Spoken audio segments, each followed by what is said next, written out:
شرک فی الذات کے بعد جو دوسرے درجے میں شرک کی قسم ہے وہ شرک فی الصفات ہے۔ اللہ کی صفات بمقابلہ مخلوق ما سوی اللہ کی صفات۔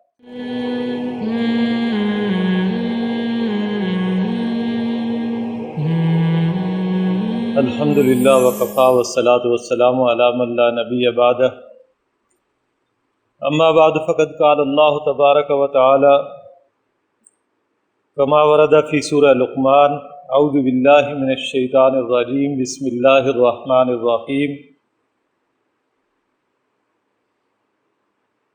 وَلَقَدْ آتَيْنَا لُقْمَانَ الْحِكْمَةَ أَنِ اشْكُرْ لِلَّهِ وَمَنْ يَشْكُرْ فَإِنَّمَا يَشْكُرُ لِنَفْسِهِ وَمَنْ كَفَرَ فَإِنَّ اللَّهَ غَنِيٌّ حَمِيدٌ۔ وَإِذْ قَالَ لُقْمَانُ لِابْنِهِ وَهُوَ يَعِظُهُ يَا بُنَيَّ لَا تُشْرِكْ بِاللَّهِ إِنَّ الشِّرْكَ لَظُلْمٌ عَظِيمٌ۔ صدق اللہ العظیم۔ رب اشرح لی صدری ویسر لی امری واحلل عقدۃ من لسانی یفقہوا قولی۔ اللہم انا نعوذ بک من عذاب القبر ونعوذ بک من عذاب جہنم ونعوذ بک من فتنة المسیح الدجال ونعوذ بک من فتنة المحیا والممات۔ اللہم انا نعوذ بک من المأثم والمغرم، آمین یا رب العالمین۔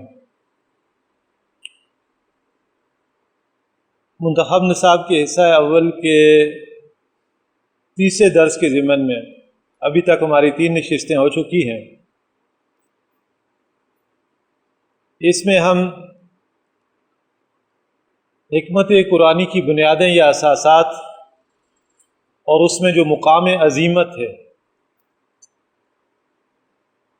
ختم نبوت کے لازمی نتیجے کے طور پر، منطقی نتیجے کے طور پر، وہ کام جو اللہ سبحانہ و تعالیٰ اپنے انبیاء کرام علیہ السلام سے لیتا رہا، نبی صلی اللہ علیہ وسلم نے وہ کام اپنی اس امت کو تفویض کیا کہ آپ پر رسالت مکمل ہو چکی اور نبوت کا دروازہ بند ہو چکا۔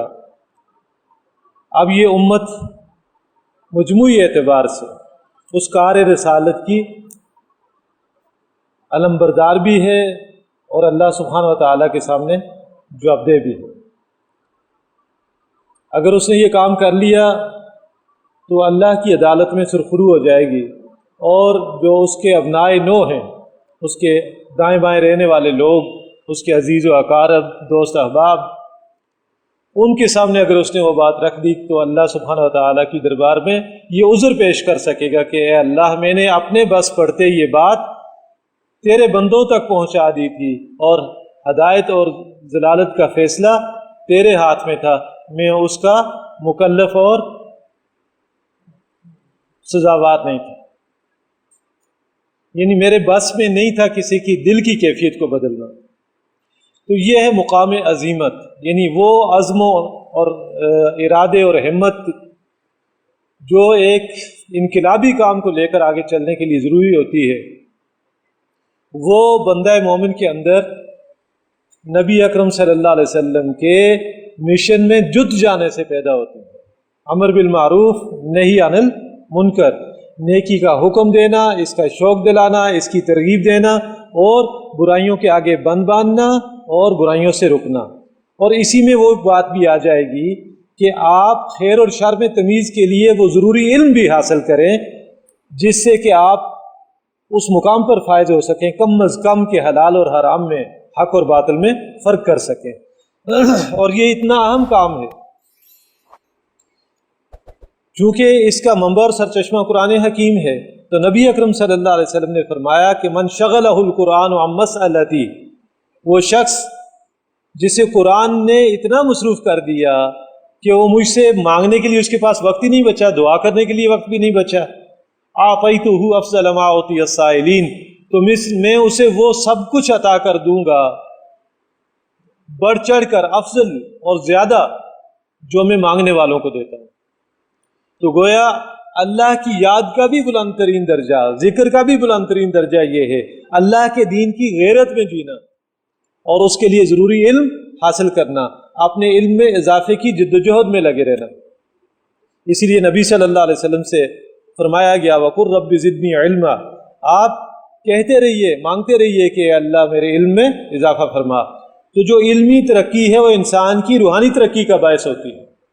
اگر آپ کے پاس علم میں جو ہے اضافہ نہیں ہو رہا تو آپ کی روحانی ترقی بھی رک جائے گی، یہ یاد رکھیے۔ محض جو ہے وہ آپ چند رسومات عبادات کو اختیار کرنے سے روحانی بلندی نہیں حاصل کر سکتے، اس کے لیے زینے کا کام کرے گا آپ کا علم صحیح، لہٰذا علم صحیح کا حاصل کرنا، اور اسی کے لیے ان محافل کا ہم انعقاد بھی کرتے ہیں۔ اور اس سے بھی زیادہ اگلی بات یہ ہے کہ جب آپ حاصل شدہ علم کو آگے شیئر کریں گے، آگے پہنچائیں گے، تو نبی اکرم صلی اللہ علیہ وسلم کی بشارت بھی ہے، من عمل بما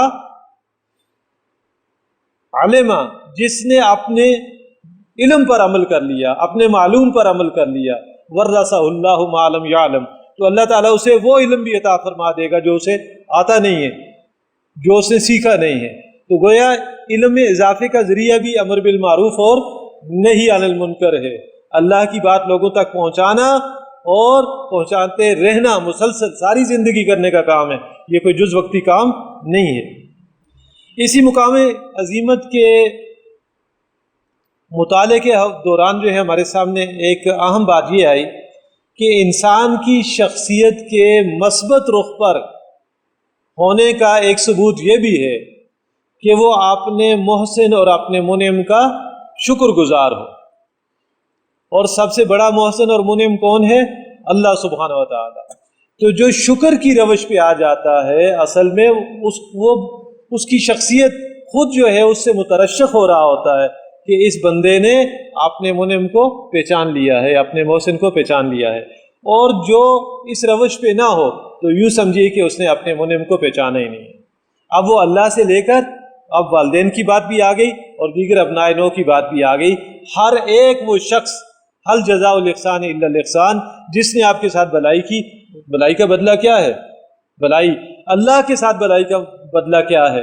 کہ ہم اللہ کے وفادار بن کر، خدائی فوجدار بن کر، اس کے نمائندے بن کر اس زمین پر جئیں، تاکہ لوگ ہمارے ذریعے سے، ہمارے وجود کے جو ہے حرکات و سکنات سے، ہماری ترجیحات سے یہ معلوم کر لیں، ان کو پتہ چل جائے کہ یہ اللہ کے ماننے والوں میں سے ہے، اس کے دین کی غیرت میں زندہ رہنے والا ہے، اسی کے دین کو یہ پیمانہ بنا کر دوستیاں اور دشمنیاں مول لینے والا بندہ ہے۔ اس کے بعد تذکرہ آیا تھا کہ عقیدے میں سب سے بڑا گناہ کیا ہے؟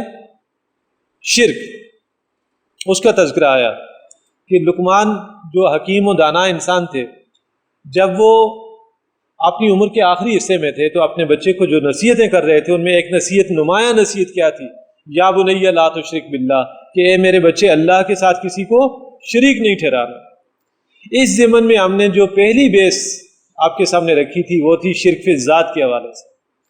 اس میں ہم نے کیا کیا چیزیں پڑھی تھیں کہ شرک فی ذات کیا ہے؟ کسی کو اللہ کا بیٹا بنا لینا یا بیٹی بنا لینا۔ بیٹے بنائے کس نے؟ ان قوموں نے یا ان امتوں نے جو کسی نبی یا رسول کے امتی ہونے کے دعوے دار تھے، جیسے یہود و نصارہ۔ یہود نے عزیر علیہ السلام کو اللہ کا بیٹا قرار دیا اور نصارہ نے عیسیٰ علیہ السلام کو۔ پھر مشرکین کا تذکرہ آیا، انہوں نے فرشتوں کو اللہ کی بیٹیاں قرار دیا۔ پھر اس کے بعد ان لوگوں کا تذکرہ ہوا جن کی طرف کوئی نبی یا رسول نہیں آیا، یا جن کے مذہب کی بنیاد کسی نبی یا یعنی یوں کہہ لیں کہ الہامی تعلیمات پر نہیں تھی بلکہ کسی شخصی فلسفے پر تھی۔ ان لوگوں کے ہاں شرک کی جو صورتیں سامنے آئیں ان میں ہم نے کیا کیا پڑھا تھا؟ اوتار، حلول اور اماوست، یہ نظریات۔ اب اس کے بعد شرک فی ذات کے بعد جو دوسرے درجے میں شرک کی قسم ہے وہ شرک فی صفات ہے۔ صفات سمجھتے ہیں نا آپ کیا چیزیں ہوتی ہیں؟ اللہ کی صفات بمقابلہ مخلوق ما سوی اللہ کی صفات۔ اب اللہ کے علاوہ مخلوق میں کون کون آ جاتا ہے؟ تمام انبیاء اور رسول بھی ما سوی اللہ ہے، اللہ کے علاوہ ہیں، فرشتے بھی، جنات بھی، ارواح انسانیہ بھی، ساری مخلوق ما سوی اللہ میں آ گئی۔ تو شرک فی صفات کے حوالے سے میں نے آپ کے سامنے یہ بات رکھی تھی کہ یہ ایک علمی سا مسئلہ ہے، چند احتیاطیں اگر انسان ملحوظ رکھے تو اس شرک سے بچنا آسان ہو جاتا ہے۔ وہ احتیاطیں کیا ہیں کہ ہم اللہ کی صفات اور مخلوق کی صفات میں ایک فرق قائم کر لیں۔ وہ کس لیے؟ اس لیے کہ ہم کہتے ہیں کہ اللہ دیکھ رہا ہے، تو آپ مجھے دیکھ رہے ہیں، میں آپ کو دیکھ رہا ہوں۔ اللہ سنتا ہے، میں بات کر رہا ہوں، آپ سن رہے ہیں، آپ بولیں گے میں سنوں گا۔ آپ کا ایک ارادہ ہے، آپ چل کے یہاں تک درس سننے کے لیے آ گئے، میرا بھی ایک ارادہ تھا، میں درس دینے کے لیے یہاں تک آ گیا، اللہ کا بھی ارادہ ہے۔ تو یہ سننے دیکھنے ان صفات میں جو بظاہر لفظی اشتراک کی وجہ سے، یعنی ہم وہی لفظ اللہ کے لیے بولتے ہیں، وہی لفظ اپنے لیے بولتے ہیں، تو کیا احتیاط کی جائے کہ اس صفاتی معاملے میں شرک سے بچا جا سکتا ہے؟ 3 باتیں آپ ذہن میں رکھ لیجئے۔ اللہ کی صفات کل کی کل صفات ذاتی ہیں، اس کی پرسنل ہے، کسی نے اس کو نہیں دی۔ اور اللہ کے علاوہ جو کچھ بھی ہے، جتنی بھی مخلوق ہے، اس تمام مخلوق کی صفات عطائی ہیں، اللہ کی دی ہوئی۔ اسی طرح اللہ کی تمام صفات لامحدود ہیں،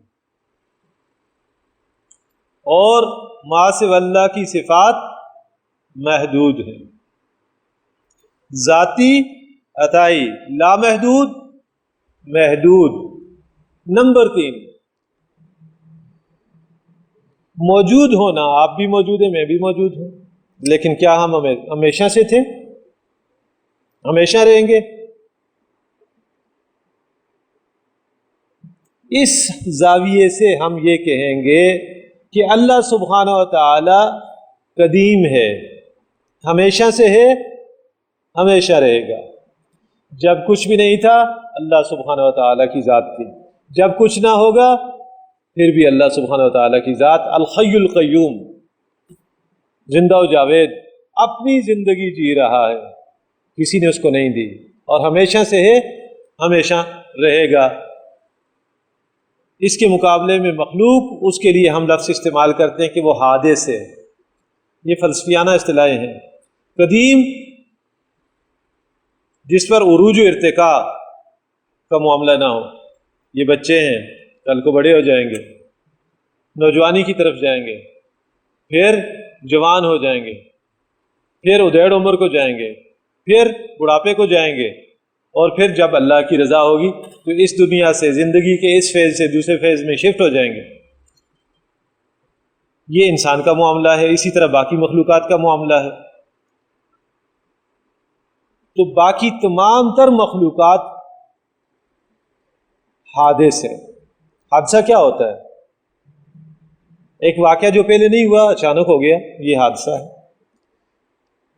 اپنی زندگی کے حوالے سے ہم کہیں تو ہم نہیں تھے، ہو گئے، لائی حیات آئے، رضا لے چلی چلے، نہ اپنی خوشی سے آئے نہ اپنی خوشی چلے، یہ ہے ہماری حقیقت۔ تو یہ 3 چیزیں پیش نظر رہیں، اللہ کے حوالے سے اور غیر اللہ کے حوالے سے۔ تو غیر اللہ میں نے بتا دیا آپ کو، اللہ کے علاوہ سب کچھ ہی غیر اللہ ہے، اللہ کے سوا۔ اس میں انبیاء بھی آ جائیں گے، ملائکہ بھی آ جائیں گے، جنات بھی آ جائیں گے، حیوانات، نباتات، جمادات، سب مخلوق آ جائے گی، کم و بیش جو 18,000 بتاتے ہیں کہ مخلوقات ہیں، ساری کی ساری اللہ کے مقابلے میں کیا ہیں؟ حادث ہیں۔ تو یہ 3 باتیں آپ نے یاد رکھنی ہے۔ سب سے پہلی بات کیا ہے؟ اللہ کی تمام صفات ذاتی ہیں، اور مخلوق کی عطائی، گاڈ گیون، گاڈ گفٹڈ ہے۔ اللہ کی تمام صفات لامحدود ہیں۔ آپ مجھے دیکھ رہے ہیں نا، اس دیوار کے اس طرف کیا ہے وہ آپ کو نظر آ رہا ہے؟ مجھے اس دیوار کے پیچھے کچھ نہیں نظر آ رہا۔ اچھا، یہ جن راستوں سے ہم ہو کے آئے، گاڑیاں چل رہی ہیں، دریا بہہ رہا ہے، ان کی شور اپنی جگہ اٹھ رہی ہے کہ نہیں اٹھ رہی؟ آپ کو سنائی دے رہا ہے؟ تو کیا اللہ سے اوجل ہے؟ اللہ کو بھی سنائی نہیں دے رہا۔ وہ تو لا تسقط من برکۃ الا یعلمها، کسی جگہ کوئی درخت کا پتا بھی گرتا ہے وہ اس کے علم میں ہوتا ہے۔ تو اللہ کی صفات لامحدود ہو گئی، اس کا دیکھنا، اس کا سننا، اس کا ارادہ، اس کا علم، اس کی قدرت، یہ سب صفات لامحدود ہیں، اور ہماری صفات محدود ہیں۔ ہم دریا پہ جائیں گے تو اس کا شور سنائی دے گا، اس سے دور ہو جائیں گے تو ختم ہو جائے گا۔ اسی طرح آپ کے اور میرے وجود کے اندر ایک روح بھی ہے، مجھے آپ کی روح نہیں نظر آتی، آپ کو میری نظر آ رہی ہے، تو کیا اللہ سے اوجل ہے؟ وہی نہیں جانے گا جس نے پیدا کیا، وہی بے خبر رہے گا جس نے ہماری تخلیق کی؟ نہیں، اللہ کے سامنے ہے، اس کا امر ہے، کیسی ہے، کس طرح سے ہے، جانتا ہے۔ اور اللہ سبحانہ و تعالی اپنی صفات کے اعتبار سے، وجود بھی ایک صفت ہے، موجود ہونا، اس اعتبار سے قدیم ہے، ہمیشہ سے ہے، ہمیشہ رہے گا۔ اور اس کے علاوہ مخلوق کیا ہے؟ حادث ہے۔ یہ تین چیزیں آپ نے پلے باندھ لی اور ذہن میں یہ بات بٹھا لی کہ میری اور اللہ کی جو ہے صفات میں یہ فرق ہے، میرے علاوہ جتنی مخلوق ہے اس مخلوق کی صفات اور اللہ کی صفات میں یہ فرق ہے، تو پھر شرک اس صفات سے بچا جا سکتا ہے۔ ٹھیک ہے؟ یعنی اللہ کی صفات اگر کسی بھی غیر میں ذاتی مان لیں گے، لامحدود مان لیں گے، قدیم مان لیں گے، تو شرک فی صفات ہو جائے گا۔ اسی میں علم بھی آ جاتا ہے، اللہ کا علم کامل ہے، جو کچھ ہو چکا، جو ہوگا، سب اس کے علم میں ہے۔ ہمارے سامنے جو کچھ ہوا، کچھ یاد رہی، کچھ بھول گئے، اللہ کا معاملہ یہ نہیں ہے۔ اسی طرح ایک اور پہلو سے ہمارے ہاں یہ جو نیچرل سائنسز ہیں، ان میں بھی بہت سارے لوگوں نے ٹھوکر کھائی۔ یہ جو میٹر ہوتا ہے، مادہ، اس کی صفات کو کچھ لوگ دائمی مانتے ہیں، پرماننٹ مانتے ہیں کہ یہ صفات غیر مبدل ہیں، کچھ خاص مقدار میں کچھ چیزیں جمع ہو جائیں تو ایک نئی چیز وجود میں آ جاتی ہے، لیکن وہ چیزیں پہلے سے موجود ہیں۔ اسی طرح اس کائنات کے بارے میں یہ کہنا کہ یہ بھی پہلے سے موجود تھی، یہ مادہ قدیم ہے، اسی سے اللہ نے اس کائنات کو بنا لیا۔ نمبر ایک، مادے کی صفات کو مستقل بالذات مان لینا، جیسے آگ کا معاملہ ہے۔ آگ کا کام کیا ہے جناب؟ جلانا۔ ابراہیم علیہ السلام کو نہیں جلایا اس نے۔ پانی کیا کرتا ہے؟ اس کی صفت کیا ہے؟ وہ اپنا سرفیس، اپنا لیول برقرار رکھتا ہے۔ جگ میں ڈالیں جگ بن جائے گا، گلاس میں ڈالیں گلاس بن جائے گا، بالٹی میں ڈالیں بالٹی بن جائے گا۔ اور اگر یہ چلنے والا پانی ہو، سمندر یا دریا کی صورت میں، تو اس کی صفات میں اضافہ بھی ہو جاتا ہے۔ پھر یہ کیا کرتا ہے؟ غرق کرتا ہے۔ لیکن موسیٰ علیہ السلام کو تو اس نے غرق نہیں کیا، ان کے پیچھے جو چیزر تھا فرعون، وہ غرق ہو گیا۔ تو گویا یہ صفات بھی تب تک مادے کے اندر اپنا اثر دکھا سکتی ہیں جب تک کہ اس کی مشیت ہو۔ اگر اس کی مشیت نہ ہو تو یہ اثرات ظاہر نہیں ہو سکتے۔ یہاں تک کہ نبی صلی اللہ علیہ وسلم سے اللہ سبحانہ و تعالیٰ نے فرمایا، آپ نے ایک موقع پہ جو ہے جب کہ آپ معراج سے واپس آئے تھے، لوگوں نے کچھ سوالات کیے تو آپ نے کہہ دیا کہ کل بتلاؤں گا۔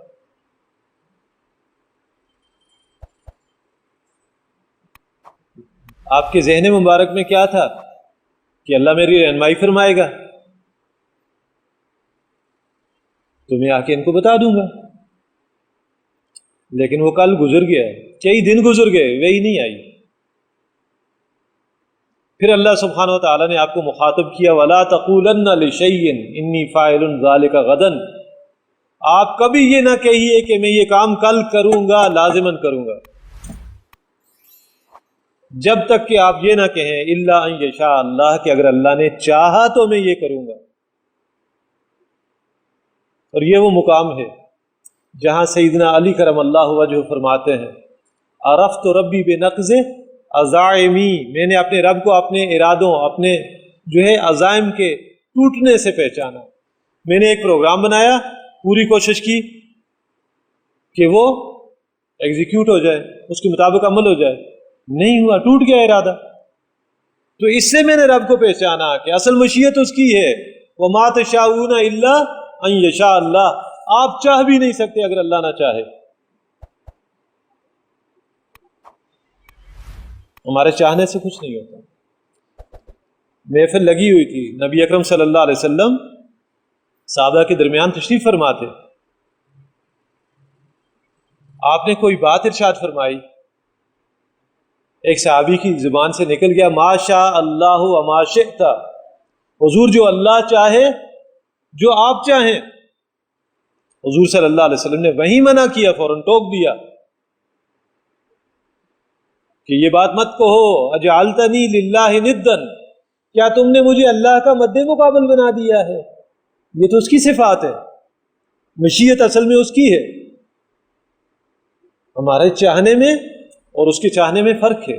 اس کا چاہنا کیا ہے؟ اذا اراد شیئا ان یقول له کن فیکون، جب وہ چاہتا ہے، ارادہ کرتا ہے، تو اس کا ارادہ کرنا ہی کسی شے کے ہو جانے کے مترادف ہوتا ہے۔ یہ فرق آپ نے ذہن میں رکھنا ہے کہ مادے کے جو خواص ہیں، جو اس کے کریکٹرسٹکس ہیں، وہ دائمی نہیں ہیں، وہ اللہ کے اختیار میں۔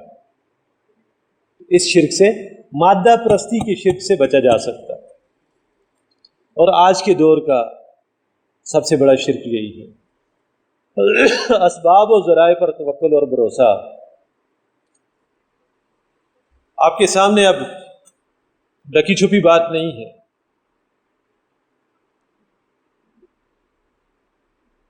ہم نے اللہ سے بیگانہ ہو کر وہ ڈیٹرنٹ بھی حاصل کر لیا جو ہمارے دشمنوں کے پاس تھا، لیکن وہ ہمارے گلے کی ہڈی بن گیا ہے۔ ہمارے نیوکلر ویپنز ہے نا ہمارے پاس، ہیں کسی کام کے؟ کسی کام کے نہیں۔ وہ تو اس وقت کام کے ہوں گے جب ہم اللہ کے ساتھ وفا کریں گے۔ ہم نے ایک پاکستان مانگا، اس نے دو دے دیے، ہم نے روکھی سوکھی کھا کے جو بھی کیا، بہرحال یہ مقام بھی حاصل کر لیا، لیکن اس سے اگلے مراحل آپ کے سامنے ہیں۔ اللہ تعالی ہماری حالت پہ رحم فرمائے، کرم فرمائے۔ تو مادے پر توکل اور بھروسہ، مادہ پرستی، سورہ کہف میں یہ مضمون آیا ہے۔ دو دوستوں کا تذکرہ ہے جو مکالمہ ہے ان کا۔ ایک وہ ہے جس کا ایک باغ تھا، اور بہترین باغ ہے، اس کے گرد فصیل بھی لگی ہوئی ہے، حفاظتی حصار بھی ہے، بیچ میں پانی بھی بہہ رہا ہے۔ وہ باغ میں داخل ہوا، اس کی زبان سے نکل گیا ما اظن ان تبید هذه ابدا، کہ میں نہیں سمجھتا کہ یہ کبھی اجڑ سکتا ہے۔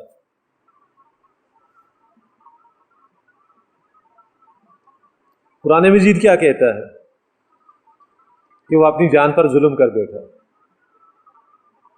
حالانکہ اس دوست نے اسے کہا تھا لولا اذ دخلت جنتک قلت ما شاء اللہ لا قوت الا باللہ، کیوں ایسا نہ ہوا کہ جب تو اپنے باغ میں داخل ہوا اور تو یہ کہتا کہ جو اللہ چاہے وہی ہوگا، کوئی قوت کوئی طاقت نہیں ہے مگر اللہ۔ تم نے اپنے سارے جو ہے اپنی جو بھی تم نے احتیاطی تدابیر اختیار کی ہیں ان پہ توکل اور بھروسہ کر لیا۔ وہ آیا ایک آگ کا بگولا اور جلا کے چلا گیا باغ کو۔ وہاں اس نے کہا یا لیتنی لم اشرک بربی احدا، اے کاش کہ میں اپنے رب کے ساتھ کسی کو شریک نہ ٹھہراتا۔ اس میں کی شرک والی بات کون سی تھی؟ اسباب و ذرائع اور وسائل پر توکل اور بھروسہ کیا اس نے، اس کا نتیجہ اس کو دکھا دیا اللہ نے۔ ہم نے بھی اسباب کے درجے میں جس شے پہ بھروسہ کیا اللہ نے اسی میں ہمیں الجھا دیا۔ اگر اللہ پر بھروسہ ہوتا تو ہمارے پڑوس میں کیا ہوا، گینتھی بیلچے والوں نے مار مار کے ان 50 بدماشوں کا کیا حال کیا ہے، وہ منتیں ترلے کر کے محفوظ راستہ مانگ کے نکلے وہاں سے۔ اور ہمارا کیا معاملہ ہے، ہم منتیں ترلے کر رہے ہیں کہ خدا کے لیے ہمیں 2 وقت کی روٹی دے دے۔ یہ ہے وہ نیچرلزم، وہ مٹیریلسٹک اپروچ، وہ مادہ پرستانہ سوچ، یہ وہ شرک ہے جس کی وجہ سے آج ہمیں یہ دن دیکھنے پڑ رہے ہیں۔ اب اس کے بعد جو ہمارے درس میں تیسری قسم آ رہی ہے وہ ہے شرک فی الحقوق کے حوالے سے۔ اللہ کے تمام حقوق کو جمع کریں تو اس کا ایک جامع عنوان بنتا ہے۔ دیکھیں وہ ہمارا خالق بھی ہے، وہ ہمارا مالک بھی ہے، وہ ہمارا رازق بھی ہے، ہمارا سب کچھ وہی ہے، پیدا کرنے والا، پالنے والا، پوسنے والا، ماں باپ کے دل میں شفقت ڈالنے والا، بہن بھائیوں کے دل میں محبت ڈالنے والا، وہی ہے۔ اس کے تمام حقوق کو جمع کریں تو اس کا جامع عنوان بنتا ہے عبادت۔ یعنی اس کا تقاضا کیا ہے، وہ جو ہمارا محسن حقیقی ہے، منعم حقیقی ہے، اصل نعمتیں عطا کرنے والا ہے، ہم اس کی غلامی میں آ جائیں۔ عبد کہتے ہیں نا غلام کو، اور عبادت غلامی۔ یہ عبادت کا جو ہمارا تصور ہے یہ پرورٹڈ اور لمیٹڈ ہے، مسخ بھی ہے، محدود بھی ہے۔ بندگی کا اصل تصور کیا ہے،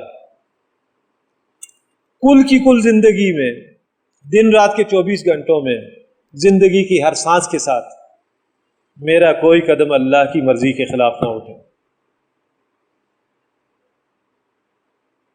اور اگر میرے ساتھ اور بھی بہت سارے لوگ ہیں جو یہ دعویٰ کرتے ہیں کہ اللہ ہمارا رب ہے، ان کی زندگی کا کوئی معاملہ بھی اللہ کی رضا اور اس کے حکم کے خلاف نہ ہو، یہ ہے بندگی،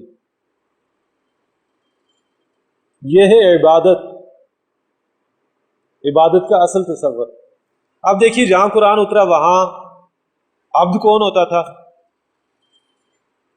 غلام، وہ مرد یا عورت جسے منڈی سے خریدا گیا ہو۔ آپ منڈی سے جو جانور خرید کے لاتے ہیں اس کو کوئی حق حاصل ہوتا ہے کہ وہ آپ سے یہ کہے کہ میرے گلے میں رسی نہیں ڈالنی، مجھے قلعے کے ساتھ نہیں باندھنا، میں پیزے کھاؤں گا، میں یہ کروں گا، میں وہ کروں؟ نہیں، اس لیے کہ وہ آپ کا مملوک ہے، آپ نے اس کو خریدا ہوا ہے۔ اس معاشرے میں غلاموں کی بھی یہی حیثیت تھی۔ ایسے تو نہیں حضرت بلال سے امیہ ابن خلف کہتا تھا کہ لیٹ جاؤ ریت پہ، دیکھتی ہوئی ریت پہ، اور وہ لیٹ جاتے تھے، ورنہ گیا گزرا بندہ بھی 2-4 کو مار کے مرتا ہے۔ ہمارا ایک دوست کہا کرتا ہے کہ بلی کو آپ کارنر کر لیں تو وہ شیر بن جاتی ہے، آپ کی آنکھیں پھوڑنے کے درپے ہو جاتی ہے۔ تو کیسے بلال آسانی سے لیٹ جاتے تھے؟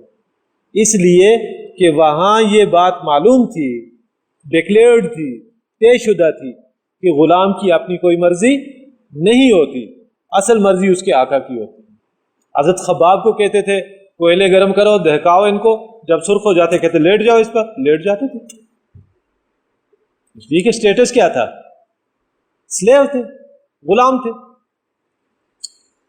اچھا، انسان اپنے غلاموں سے یہ توقع رکھے کہ جو میں کہوں وہ کریں، اور خود میٹھا میٹھا ہپ اور کڑوا کڑوا تھو والا رویہ اختیار کرے خالق کے ساتھ، مالک کے ساتھ، تو کیا وہ یہ کہنے میں حق بجانب ہے کہ میں نے اللہ کی عبادت اور اس کی بندگی اور اس کی غلامی کا حق ادا کر دیا؟ نمازیں اللہ کی پڑھی، روزے اللہ کے رکھے، اور 2 بندوں میں جھگڑا ہوا، کیس لے کے گئے اس عدالت میں جہاں قرآن و سنت کے مطابق فیصلہ نہیں ہوتا، تو یہ طاغوت کی پیروی کی، اس نے طاغوت کی بندگی کی، ان کی اطاعت کی، طاغوت کو اپنا منصف مان لیا۔ یہ اللہ کی بندگی نہیں ہے۔ مجبوراً کر رہے ہیں ہم. اللہ کی بندگی کیا ہے کہ جب میرے اور آپ کے درمیان جھگڑا ہو جائے تو فیصلہ ان تنازعتم فی شیء فردوہ الی اللہ ورسولہ، اللہ اور اس کے رسول کے حکم اور تعلیم کے مطابق وہ فیصلہ کیا جائے، اس جھگڑے کو مٹایا جائے، نہ کہ یہ 1935 کا جو انڈین ایکٹ ہے اس کے مطابق ہمارے کیسز چلے، دیوانی اور فوجداری. نمازیں ہم اللہ کی پڑھیں اور ٹیکسز دیں غیر اللہ کو، اللہ سے وفا کا دعویٰ کریں اور پولیس نظر آئے تو دم دبا کے بھاگ جائیں، اللہ کی کسی حد پہ پیرا دینے والے بھی نہ ثابت ہو، تو یہ غلامی نہیں ہے. تو سب سے پہلی بات کہ عبادت کے معنی کیا ہے؟ ایبسلیوٹلی اللہ کے سامنے سرنڈر کر دینا، اسی کا نام اسلام ہے. ٹوٹل سرنڈر، ہتھیار پھینک دینا، گردن نہادن فارسی میں کہتے ہیں، گردن جھکا دینا.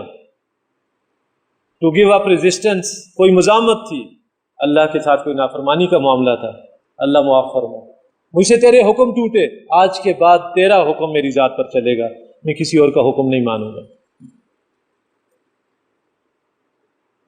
یہ ہے اصل میں عبادت کا جامع تصور، اور یہ تصور رکھنے والا بندہ اصل میں عبداللہ کہلاتا ہے، اللہ کا غلام.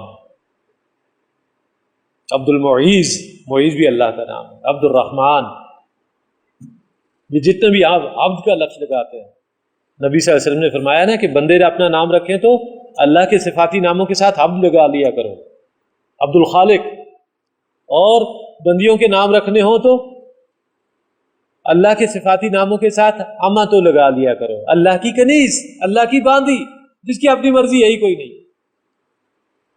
سفردم بتوم آیا خیشرا تو دانی حساب کم و بیشرا، اے اللہ میں تیرا بندہ ہوں، تو میرا مالک ہے، تو مجھے ہنسانے میں خوش ہے، میں ہنسوں گا، اگر میرا رونا تجھے پسند ہے تو ایسے حالات پیدا کر کے میں روؤں اور تو خوش ہو جائے. اس میں 5 چیزیں آتی ہیں، تفصیل اگلے درس میں ہوگی. نمبر 1، محبت سب سے بڑھ کر کس سے ہونی چاہیے؟ اللہ سے. ایمان کا حاصل یہ ہے، والذین آمنوا اشد حبا للہ، جو ایمان والے ہیں وہ ایکسٹریمسٹ ہوتے ہیں اللہ کی محبت. اندھے باپ کو اور معصوم بچیوں کو ابو بکر اگر مکہ میں چھوڑ کے آ گئے ہیں تو ان کے سینے میں پتھر تو نہیں تھا، دل ہی تھا، لیکن اللہ کے ساتھ وفا کا تقاضا تھا کہ کیا کیا جائے، چھوڑ دیا جائے تو چھوڑ دیا. عجیب واقعہ ہے، ابو قحافہ نام کنیت تھی ان کے والد کی. وہ اپنی پوتیوں سے، حضرت اسماء سے اور حضرت عائشہ سے پوچھتے ہیں کہ تمہارا والد تو چلا گیا، تو چھوڑ کے بھی گیا ہے کہ نہیں؟ حضرت اسماء نے ایک تھیلی میں کچھ کانچ، یہ 3 ڈبے کے پترے اور کچھ یہ جیسے کیلیں وغیرہ ہوتی ہیں کھنکنے والی چیزیں ڈالی اس میں، اور اوپر سے منہ بند کر کے کھنکا کے جو ہے اپنے دادا کو بتایا کہ بابا جو ہے ہمارے لیے درہم و دینار چھوڑ کے گئے. جب ایمان اندر آ جاتا ہے، اللہ کے ساتھ تعلق بن جاتا ہے، تو بچوں میں بھی سمجھ آ جاتی ہے، چاہے جائے کہ بڑوں میں سمجھ نہ آئے. اس کا مطلب یہ ہے کہ اللہ کے ساتھ تعلق صحیح بنیادوں پہ استوار نہیں ہے. تو سب سے زیادہ محبت کس سے؟ اللہ سے. سورہ توبہ کی آیت نمبر 24 میں 8 رشتے گنوائے گئے ہیں. تمہارے آباء و اجداد، تمہارے بچے بچیاں، تمہارے جوڑے اسپاؤزز یعنی بیویاں، بیویوں کے لیے خاوند، تمہارے بھائی، بھائیوں کے لیے، بھائیوں کے مقابلے میں بہنیں، تمہارے رشتہ دار، تمہارے وہ مال جو تم نے جمع کیے ہوئے ہیں، اور تمہارے وہ گھر جو تم نے بڑی چاہ سے بنائے ہیں، اور تمہاری وہ کاروبار جو تم نے بڑی محنت سے جمائے ہیں، اگر یہ تمہیں بہت زیادہ پیارے ہیں اللہ سے، اس کے رسول صلی اللہ علیہ وسلم سے اور اس کے دین کے لیے جہاد سے، اپنی راہ پکڑو.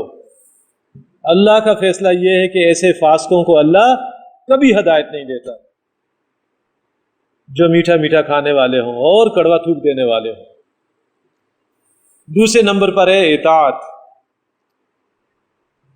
مطلق اطاعت، اوبیڈینس، انکنڈیشنل اوبیڈینس، غیر مشروط اطاعت صرف اللہ کی ہے. اللہ کے علاوہ ما سوی اللہ کی اطاعت مشروط ہے اس بات سے کہ اگر وہ اللہ کے حکم کے ساتھ نہیں ٹکراتی تو مان لی جائے گی، ٹکراتی ہے تو چھوڑ دینا فرض ہے. نبی صلی اللہ علیہ وسلم نے ایک اصول دے دیا، لا طاعت لمخلوق فی معصیۃ الخالق. مخلوق میں سے کسی کا بھی ایسا حکم، اب حضور کے الفاظ ہیں، اپنے آپ کو بھی اس میں شامل کر دیا